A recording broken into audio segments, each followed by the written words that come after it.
When building production AI systems for clients, one of the best ways that I kind of ensure quality is by actually treating the prompt like code and actually testing it as much as possible and kind of iterating every time we test it. One of the best ways to do that is using a platform called Langsmith. Langsmith is essentially a platform that essentially helps you test, iterate, and improve on not just like prompts, but actual agents themselves. But today, what I'm going to walk through is essentially building out a prompt for a simple workflow and improving on it using Langsmith.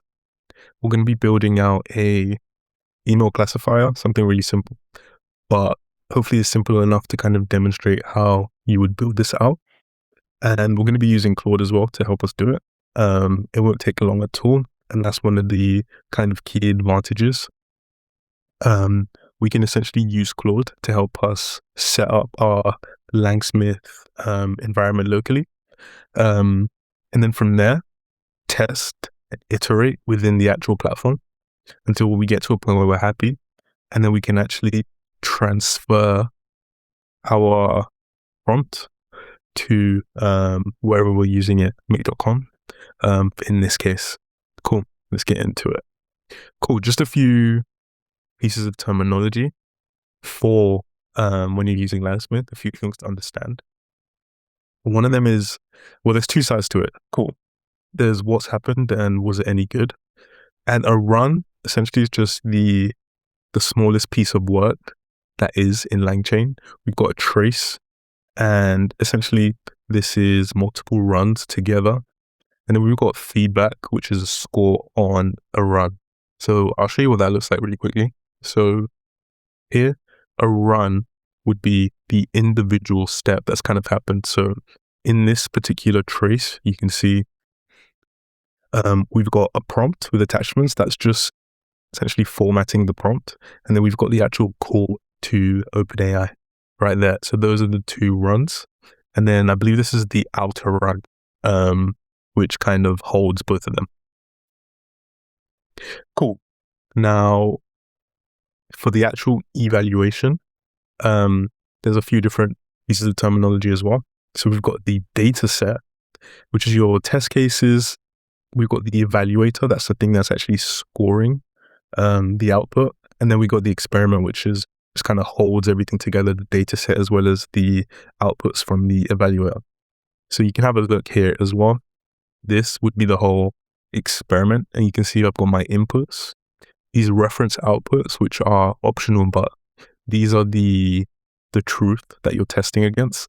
And then you've got the outputs. So in this case, we're testing whether the outputs match the reference outputs. And if this is a score, which is showing whether they're matched or not. Now, to actually generate the score, we're using an evaluator. Now, an evaluator can be two main things. There's different kinds, but in this case, we're just going to be using code. We're just going to be using a Python script to check whether the output from our email classifier matches exactly the reference output that we're going to feed it.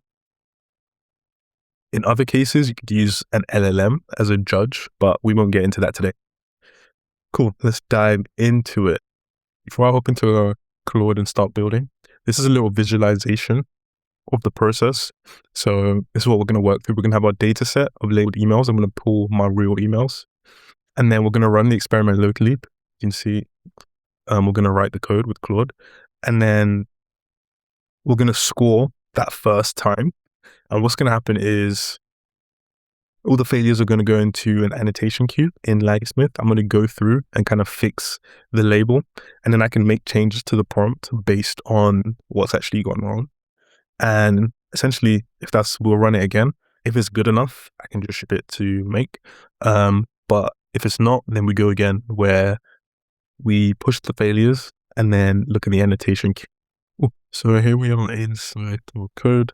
I'm inside a folder. And what I want to do, I'm just going to prompt Claude to kind of help me set up this environment, give it a quick mind dump, and we'll go from there. I want you to help me generate and test a email classifier prompt using Langsmith. Help me set up the local environment here. You're also going to help me pull around 50 emails from my inbox to use as the initial data set. I want you to use around 5 labels. You're going to run the first classification, push that to Langsmith so I can give feedback in the annotation queue, help set up the environment, and let me know if I've missed anything. Let's go. Also, I can see Claude cooking. It's set up these files, the Langsmith files. It's also set up the data where my data is going to live. I'm guessing that's where my data set is going to live. And then we've got my prompts as well. So one thing to note is that I actually want to use my OpenAI key. So I'm just going to let Claude know as well. I want to use my OpenAI key. So take that into account and let me know when you're ready so I can create my .env file.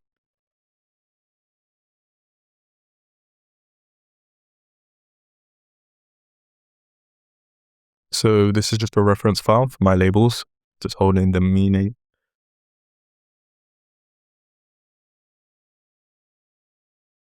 Is the actual classification prompt that we're starting with. You can see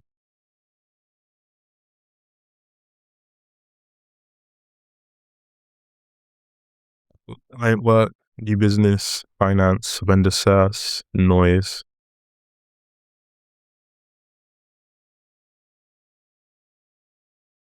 Also, cool. So I've just added my environment variables. Now I'm just going to let Claude run the pre-label.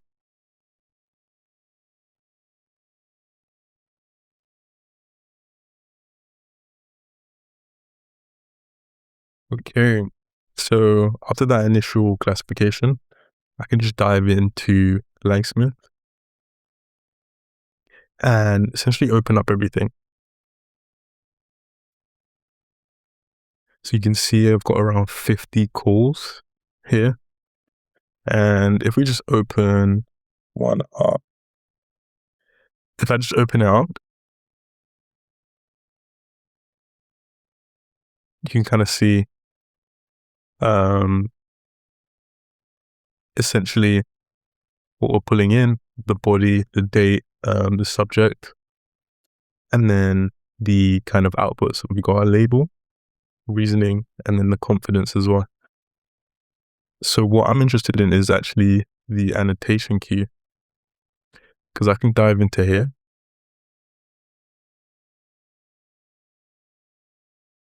And you can see all these runs that I need to go through. Cool. So for this specific run, this is a marketing email about a new feature. If I scroll down, you can see the confidence is basically 100%, label marketing, and the reasoning is a broadcast product launch. And yeah, it is correct. So on this side, I can see the instructions. Basically, it's asking me for feedback. And yeah, it's right, it is marketing. And I can just go like one by one through these. I'll do a few. So this one I can see Fred from Fireflies. It's essentially a meeting recap. Now, in the labels that I've generated, meeting recaps fall into client work. Keep going. This is an Anthropic trusted device. System alert. That's correct, right? So you can kind of see like how we would go through this. Now I've got a Rise daily summary. Let's see what it's put for that. System alert. Yeah.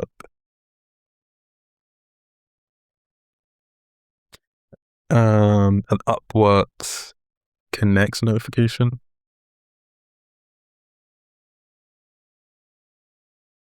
Yep. Same thing. Now, for me, I actually don't like these. I would actually add a few more.